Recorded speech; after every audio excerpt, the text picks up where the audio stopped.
We are more connected today than at any time in our human history. Yet isolated pockets of people still manage to live apart from globalized society.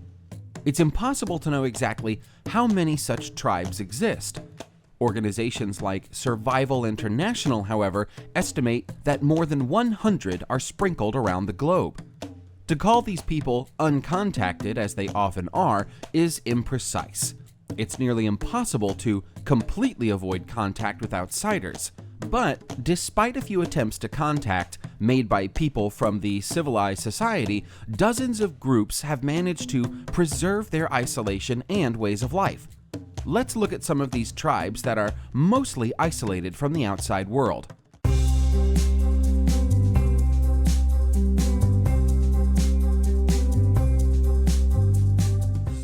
The Surma People. The Surma tribe of Ethiopia avoided all Western contact for years. Though they were well known by Westerners for their giant lip plugs, they wanted nothing to do with any sort of government. The Surma lived in groups of a few hundred and carried on with their humble cattle ranching for centuries, while colonization, world wars, and struggles for independence were going on all around them. The first people to hold a conversation with the Surma people were a few Russian doctors in the 1980s, thought by the tribesmen to be walking dead because of their skin color. One of the few fixtures of modernity adopted by the Surma is the use of AK-47s to protect their livestock. Peruvian tribe discovered by tourists. While marching through the jungles of Peru, a tour group suddenly found itself face to face with the members of an unknown tribe. Everything was captured on film.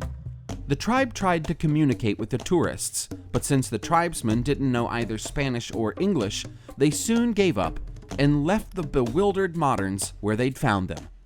Peruvian authorities, when they inspected the footage, soon realized that the tour group had stumbled upon one of the few remaining tribes unknown to anthropologists. Scientists had known about their existence and had been searching for them for years without success.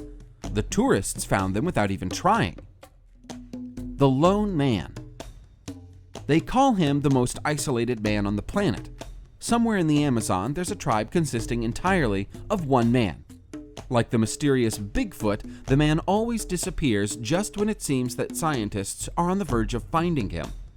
Why is he in such high demand? And why can't he be left in peace? Well, it turns out that he is supposed to be the sole remaining member of his uncontacted Amazonian tribe. He's the only person in the world who retains the customs and language of his people. Making contact with him could be like finding a treasure trove of information, not least of which would be the knowledge of how he survived for decades entirely by himself. The Brazilian tribes. The Brazilian government has been trying to find out how many people live in the isolated Amazon regions for reasons of population control. Its aircraft therefore fly regularly over the jungle with photographic equipment, hoping to locate and count the people below.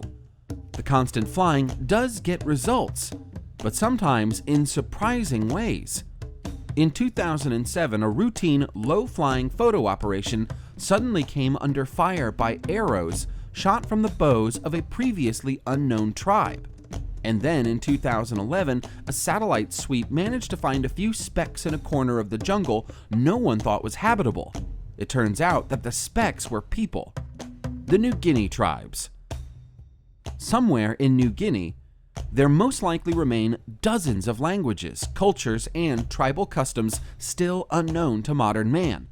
But due to the largely uncharted terrain and the unknown character of tribal inhabitants amid reports of cannibalism, rural New Guinea is seldom explored. While new tribes are discovered every so often, many expeditions that depart with the purpose of tracking them down are cut short, and sometimes they simply go missing. In 1961, for example, Michael Rockefeller set forth with the intention of finding some of the lost tribes. Rockefeller, an American heir to one of the largest fortunes in the world, was separated from his group and is thought to have been captured and eaten by tribesmen.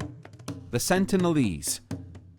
The Sentinelese are a tribe of about 250 people who live on North Sentinelese Island, between India and Thailand. We don't know much more than that because every time the Sentinelese receive a visitor, they greet him with a hail of arrows. A few peaceful encounters in the late 1960s gathered most of what we know about their culture. Coconuts delivered to the beaches as a gift were eaten rather than planted. Live pigs were shot with arrows and then buried without being eaten. The most well-received items were red buckets, which were promptly taken away by the Sentinelese sentinels, though similar green buckets were left behind. Anyone trying to land on the islands today should write out his will first.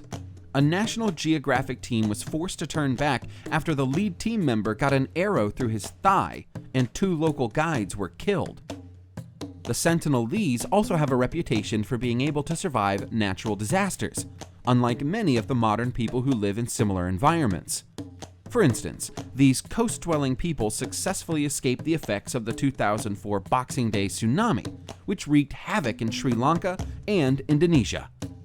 I hope you found the information interesting, and if you did, then please press the like button and subscribe to the channel.